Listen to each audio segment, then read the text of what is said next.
In this video we will focus on the soul of the work. Well, the element of the work that considers the idea of the soul. Would you take a moment to describe this work? It's a drawing of The Hunter and Dog by John Gibson. I don't know if you recall, but this representation of the sculpture stands proxy for my identity in this instance of the work. I do indeed remember. Tell me, how did you make this drawing and why did you choose to realize it the way that you did? It's a graphite drawing and is 1.5 meters wide and over 3 meters tall. The drawing is a redundant copy. I had an image rendered of the scan of the sculpture, which I had imported to Cinema 4D. Then, using a data projector, I had the image projected onto the page, which was taped to the wall, and using a pencil, I copied the image. So, there was no real creative intervention while drawing? Well, that depends on what you deem creative. In every aspect of my work, there's a direct allusion to an original. Allusion is too vague, even, I think. The entire process was dictated by the original object. Each object is a reproduction of a single object that already exists. The form of the foot was dictated by the scan and software and the laser cutter. I was just following assembly guides.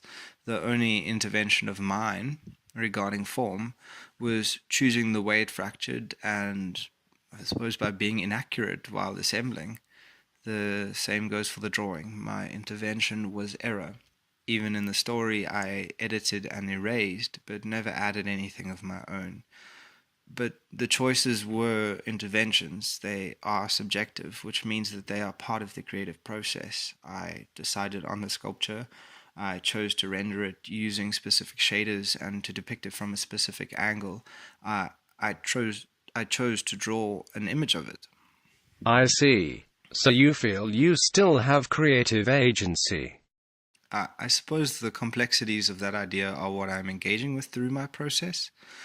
The drawing references the soul, which is primarily concerned with the mind, will, and emotion. Drawing during the neoclassical period was supposedly an objective academic pursuit, one of the mind. In many ways it tried to validate art, making it an academic and therefore a noble endeavor. But the association between objectivity and mimesis is, well, firstly, telling of the fallacy of objectivity, because there's certainly something being omitted. When reiterating something, there is an alteration. When an intervention of reiteration occurs, especially when that reiteration literally flattens the thing that it references. I wonder if the drawing will be viewed as soulless. The process of making was emotive for me, but it is, however, just a copy. Also, the redundancy of it, the way in which technologies dictate the process, seems to undermine will in a way, at least the sense of agency attached to it. There's always a causality apart from the abstract notion of will. I'm drawing a projection of a render of a 3D scan of a sculpture that referenced a human body and dog body and drew on past aesthetics. Anyway, I think the way in which people mimic is telling of their ideologies, and that's something I tried to highlight in this process.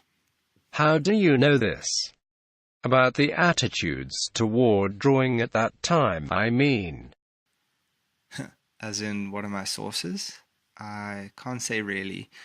Conversation with my lecturers, past courses I've done, books I've read, videos I've watched. Maybe I'm just making it up. Should you not acknowledge your sources? I do.